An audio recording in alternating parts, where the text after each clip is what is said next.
ചില വിഷയത്തിനകത്ത് മനുഷ്യർ ക്രെഡിറ്റ് എടുക്കാനായിട്ട് ആഗ്രഹിക്കും. ദൈവത്തിന് മഹത്വം കൊടുക്കേണ്ട വിഷയത്തിനകത്ത് മനുഷ്യർ അതിൻ്റെ മഹത്വം എടുക്കാനായിട്ട് ശ്രമിക്കും. അതുകൊണ്ട് ചില വിഷയത്തിൻ്റെ വിടുതലുകൾ വൈകാറുണ്ട്. അങ്ങനെ ഏതെങ്കിലും വിഷയങ്ങൾ നിങ്ങളോടുള്ള ബന്ധത്തിലുണ്ടെങ്കിൽ ഇന്നത്തെ മെസ്സേജ് അത് ഏറ്റവും ബ്ലെസ്സഡായിട്ട് തീരും. അത് ഏതെങ്കിലും മേഖല കണ്ടുണരേണ്ടതുണ്ടെങ്കിൽ കണ്ടുണർന്ന് അതിനകത്തൊരു വിടുതലെടുക്കാൻ കർത്താവ് നമ്മളെ സഹായിക്കട്ടെ. ഉൽപ്പത്തി പുസ്തകം 40-ാമത്തെ അധ്യായം 23-ാമത്തെ വാക്യം, എങ്കിലും പാനപാത്രവാഹകന്മാരുടെ പ്രമാണി യോസഫിനെ ഓർക്കാതെ അവനെ മറന്നു കളഞ്ഞു. ദൈവം നമ്മളെ ഓർക്കുന്ന ദൈവമാണ്, മനുഷ്യർ നമ്മളെ മറക്കുന്നവരാണ്. ഇവിടെ നോക്കിയേ, യോസഫ് ചില ദൈവീകമായിട്ടുള്ള പരിശീലനങ്ങളിലൂടെ കടന്നുപോയിക്കൊണ്ടിരിക്കുകയാണ്. ദൈവം കാണിച്ച സ്വപ്നത്തിൻ്റെ പൂർത്തീകരണം നടക്കാൻ ദൈവത്തിൻ്റെതായ ചില പ്രോസസ്സിങ്ങിലൂടെ നിങ്ങൾ കടന്നുപോയേ പറ്റത്തുള്ളൂ. ആ പ്രോസസ്സിങ് പൂർത്തിയാക്കുമ്പോൾ മാത്രമേ ദൈവത്തിൻ്റെതായ ആ ഒരു പ്രവൃത്തി നമ്മളിൽ നിറവേറത്തുള്ളൂ. സ്വപ്നം കണ്ട യോസഫിന് അടുത്ത ദിവസങ്ങളിൽ ഉണ്ടായത് ഘടകവിരുദ്ധമായ കാര്യങ്ങളാണ്. സഹോദരന്മാർ പകച്ചു, സഹോദരന്മാർ ഒറ്റപ്പെടുത്തി, പൊട്ടക്കുഴിയിലിട്ടു, ഗൂഢാലോചന നടത്തി, കച്ചവടക്കാർക്ക് വിറ്റു. അതോടുകൂടെ യോസഫിൻ്റെ അധ്യായം അവിടെ അവർ ക്ലോസ് ചെയ്യുകയാണ്. നിൻ്റെ സ്വപ്നം നടക്കുന്നൊന്ന് കാണണമല്ലോ. ഹല്ലേലൂയ. പക്ഷേ അവരവനെ തകർക്കാനായിട്ടിട്ടത് തന്നെ അവനത് നന്മയ്ക്കായി കാരണമായി. പ്രിയ ദൈവത്തിലെ നിന്നെ കുടുക്കാനായിട്ട്, നിന്നെ ഇല്ലായ്മ ചെയ്യാനായിട്ട് ഗൂഢാലോചന നടത്തി പദ്ധതികൾ പഴുതടച്ചുണ്ടാക്കുന്നതൊന്നും അത് നടക്കത്തില്ലെന്ന് മാത്രമല്ല, അതൊക്കെ നിനക്ക് മുമ്പോട്ട് പോകാനുള്ള ചവിട്ടുപടിയാക്കി സ്വർഗം തീർക്കും. വിശ്വസിക്കണം ഈ ദൂത്. ആഴത്തിൽ ഇത് ഏറ്റെടുത്ത് ആരാധിച്ചോണം. കെട്ടുപൊട്ടി നീ പുറത്തു വരും. നീ നിഷ്കളങ്കമായി നടക്കുന്നുവെന്ന് കണ്ട് നിന്നെ ചൂഷണം ചെയ്ത് നിന്നെ മുതലെടുത്ത് നിന്നെ രോഗിയാക്കി ശാരീരികമായിട്ടൊക്കെ ദണ്ഡിപ്പിച്ച് ചിലതിൻ്റെയൊക്കെ കസ്റ്റഡിയിലാക്കാമെന്ന പിശാചിൻ്റെ വാദം സ്വർഗം അനുവദിക്കത്തില്ലെന്ന് മാത്രമല്ല, അതെല്ലാം നിനക്ക് നന്മയ്ക്കാക്കി കർത്താവ് തീർക്കും. വിഷയത്തിലേക്ക് മടങ്ങി വരട്ടെ.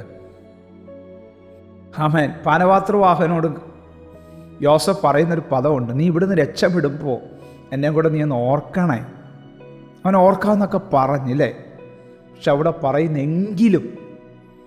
എങ്കിലും ഉണ്ടോ? ഇത്രയും വിടുതലുകൾ, ഇത്രയും കാര്യങ്ങൾ അവന് ലഭിച്ചു, എങ്കിലും ഇവൻ മറന്നു. ഇതാ പ്രിയപ്പെട്ടവരെ ലോകം, ഇതാ പ്രിയപ്പെട്ടവരെ മനുഷ്യർ. ഹല്ലേലൂയ. ഈ ദൈവത്തെ അറിയാത്ത എല്ലാവരും, ദൈവത്തെ അറിയുന്നവരും ഉണ്ടേ, ഹല്ലേലൂയ, പെട്ടെന്നങ്ങ് മറന്നു കളയും. അതുവരെ അവർക്ക് ലഭിച്ച നന്മകളെയോ അതുവരെ ലഭിച്ച ഉപകാരങ്ങളെ ഒന്നും അവർ ചിന്തിക്കാതെ പെട്ടെന്ന് അവർ മറന്നു കളയും. പക്ഷെ നിങ്ങളത് ഓർത്ത് ടെൻഷൻ അടിക്കുകയൊന്നും വേണ്ട. കാരണം നമ്മുടെ നന്മ കർത്താവില്ല. ഒന്നുകൂടെ പറഞ്ഞാൽ ദൈവം അവനെ അനുവദിപ്പിച്ചില്ല ആ പാനപാത്രവാഹകനെ കൊണ്ട് പുറത്തു വരാൻ. കാരണം ക്രെഡിറ്റ് അവന് കിട്ടും. അവിടെ നമ്മൾ വായിക്കുമ്പോൾ അവിടെ എല്ലാം കാണുന്നൊരു പ്രത്യേക പദമുണ്ട്, യഹോവ യോസഫിനോട് കൂടെ ഉണ്ടായിരുന്നു. കണ്ടോ? ദൈവം നമ്മളോട് കൂടെ ഉണ്ടെങ്കിൽ ഏത് കാരാഗ്രഹവും പട്ടുമെത്തയാക്കി മാറ്റുവാൻ ദൈവത്തിന് കഴിയും. ദൈവം നമ്മളോട് കൂടെ ഇല്ലാതെ പാനപാത്രവാഹനിലൂടെയാണ് പുറത്തു വരുന്നതെങ്കിൽ അടുത്ത നിമിഷങ്ങളിൽ ദൈവത്തിൻ്റെ പദ്ധതികൾ നമ്മളിൽ നിറവേറാതെ ആ വാഗ്ദത്തങ്ങളുടെ കാലം നീണ്ടുപോകുവാൻ ഇടയായിത്തീരും. അതുകൊണ്ട് പ്രിയ ദൈവമക്കളെ, ചില പ്രത്യേക പ്രതിസന്ധികൾക്കകത്ത് നിങ്ങളെ ദൈവം പണിതുകൊണ്ടിരിക്കുമ്പോൾ നിങ്ങൾ ഭാരപ്പെടരുത്. അതിനകത്ത് ദൈവശബ്ദം ആരായുക. അതിനകത്ത് എന്താണ് ദൈവത്തിന് സംസാരിക്കാനുള്ളതെന്ന് ദൈവത്തോട് ചോദിക്കുക.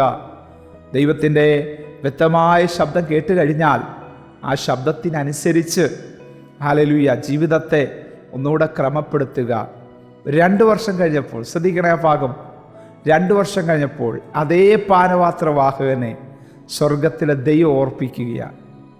എന്നിട്ട് യോസഫിനെ പുറത്തു കൊണ്ടുവന്ന് ഫറവോൻ്റെ മുമ്പിൽ ഫറവോൻ്റെ സ്വപ്നം വെളിപ്പെടുത്തുകയും ആ സ്വപ്നത്തിൻ്റെ അർത്ഥം പറഞ്ഞു കൊടുക്കുകയും ആ അർത്ഥത്തിൻ്റെ ഒടുവിൽ എന്താണ് ഇതിനുള്ള പരിഹാരമെന്ന് പറഞ്ഞു കൊടുക്കുകയും ചെയ്യാൻ ഈ യോസഫിനെ ദൈവം ഉപയോഗിച്ചു.